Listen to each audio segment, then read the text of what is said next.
શિવાનીમાં પોતાના મા બાપના પગે લાગીને રડી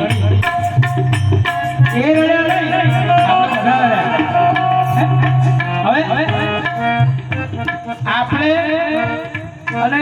એમના મા બાપને શું લેવા દેવા છે છતાં એમણે આ એક સંસ્કારની વાત છે સાહેબ અને હું તો તમને કહું છું ને જ્યાં મા બાપના આશીર્વાદ આવી જાય સાહેબ કોઈની તાકાત નથી તમારો વાળ વાંકો કરી શકે માં એમ કહે ને જ્યાં દીકરા તારું ભલું થશે તો પછી ભલું જ થાય સાહેબ પણ શિવાની માતા તો ક્યારેય પોતાના મા બાપના સાથ તો ક્યારેય નહીં છોડવાના કારણ કે મને લાગે છતાંય પણ દીકરી છે ને દીકરી માટે બે શબ્દ તો મારે ગાવા જ પડે દેવેન્દ્રભાઈ ઓ